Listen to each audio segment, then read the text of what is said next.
Hey there, good morning, great to have you here. I love it when you smile, when you grin from ear to ear.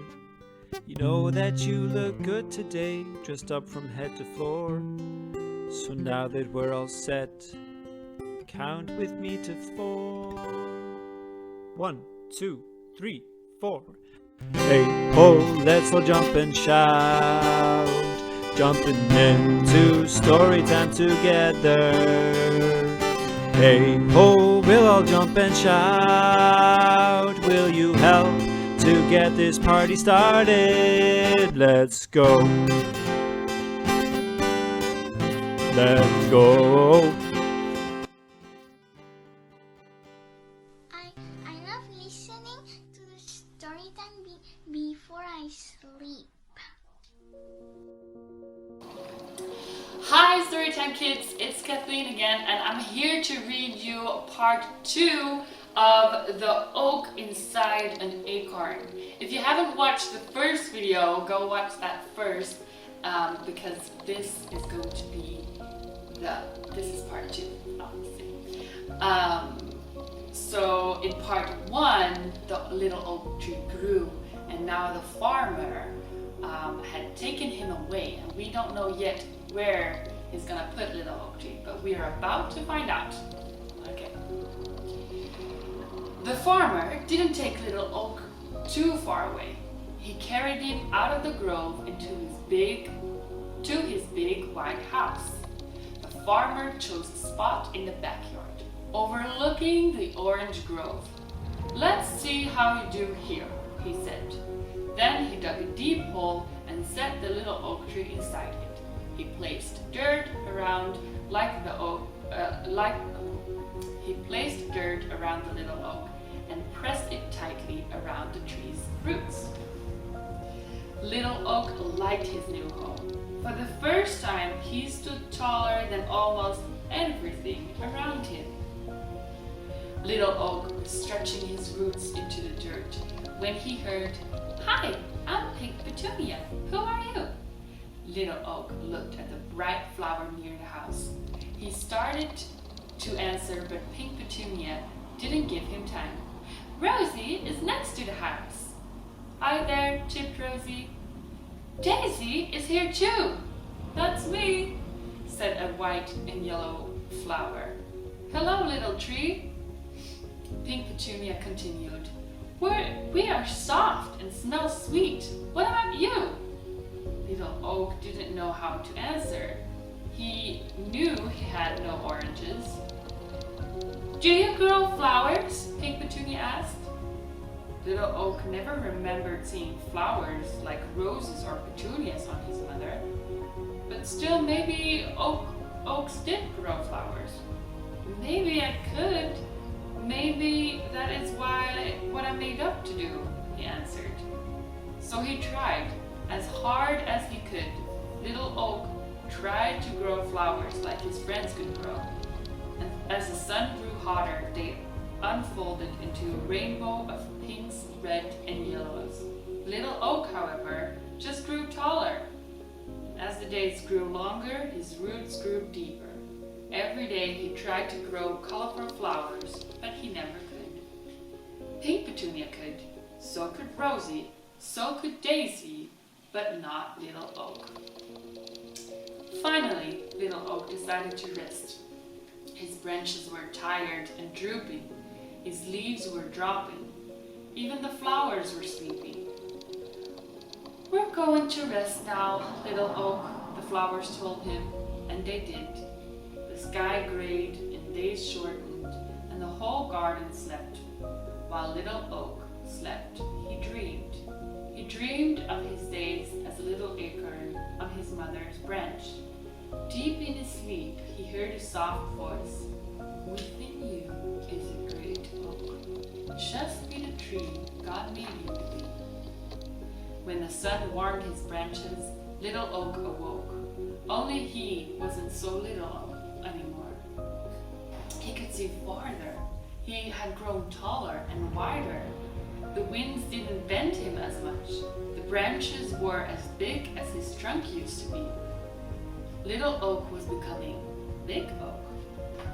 Many years passed, and each year he grew bigger and wider, wider and bigger, until everything in the farmer's yard looked up to him.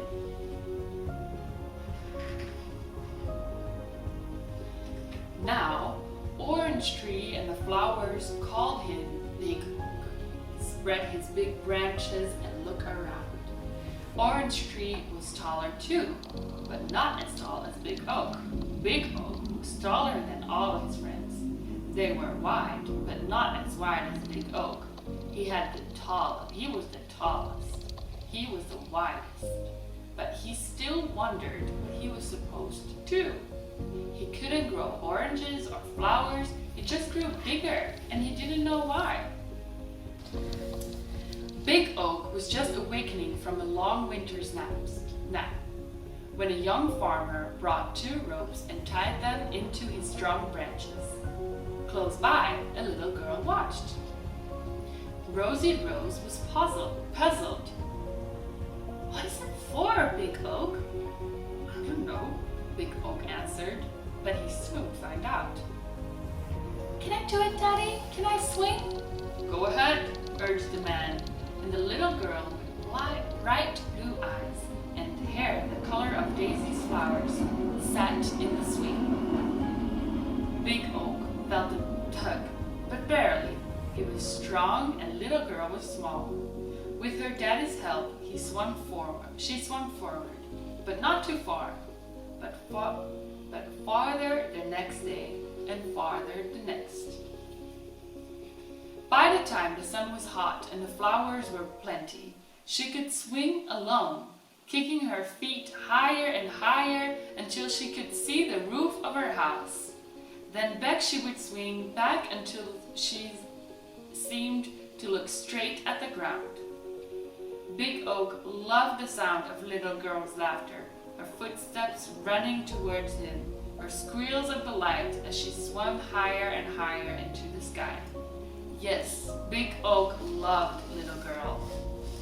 When she swung, he stood strong.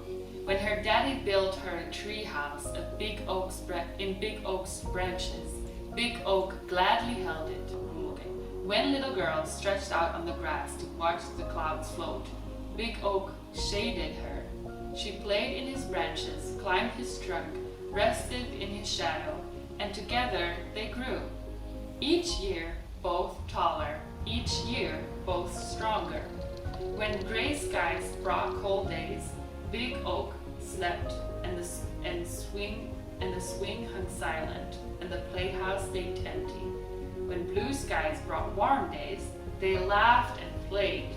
Little girl talked, and he listened, and the Big Oak knew he had become the tree God made him to be. One day, little girl came to the Big Oak with a little boy. Though neither was too little, they sat on his branches and talked. Big Oak held them both, and they carved their names into his trunk. He didn't mind. Little boy pushed the swing. Little girl laughed. Big Oak protected them from the sun and rain. In time, little girl didn't swing so much. When she climbed into the tree, she sat more and played less. Little girl was becoming big girl. Big girl now stood as tall as Big Oak's lowest branch. One day, Rosy Rose said to Big Oak, "She's growing up, Big Oak. She'll soon leave." Big Oak didn't answer, but he understood. Big girl spent many blue sky days sitting on the ground, leaning back against Big Oak trunk, and watching the clouds drift by. The Big Oak knew Big Girl had a big question on her mind because she said things like, "I don't know what I'm supposed to do, and it's hard to let go, and how can I know who I am?" Okay, Big Oak wanted to talk to Big Girl. He knew just what to say. He would say, "Within you is a great girl. Just be the person God made you to be. Orange trees grow oranges," he would say. Flower plants grow flowers. And oaks grow tall enough to swing for swings and strong enough for swinging big and enough to hold little girls until they become big girls. He wanted to, but he couldn't say the words. One day, Big Girl was so sad. The little girl, who used to giggle in Big Oak's shade, just sat, silent tears flowing down her cheeks. "It's hard to let go," she said. Big Oak was listening. He had an idea. He looked down his branch at a little acorn. "I have a special job for you," Big Oak said. The next time the wind blew his branches, Big Oak let this branch shake more than the others. The little acorn popped loose and landed in Big Girl's lap. Big Girl picked it up and started to toss it away, but stopped. She held the little acorn in her hand and stared at it. She turned and looked up at Big Oak. "Were you ever this small?" Answering her own question, she continued, "Of course you were. You grew into a great oak from a little acorn. All you did was become what God made you to be." She looked again at the acorn, then back at the tree. Her eyes brightened. "Do you suppose that's what God wants me to do?" Big Oak wanted to shout it, "Yes!" But he didn't have to.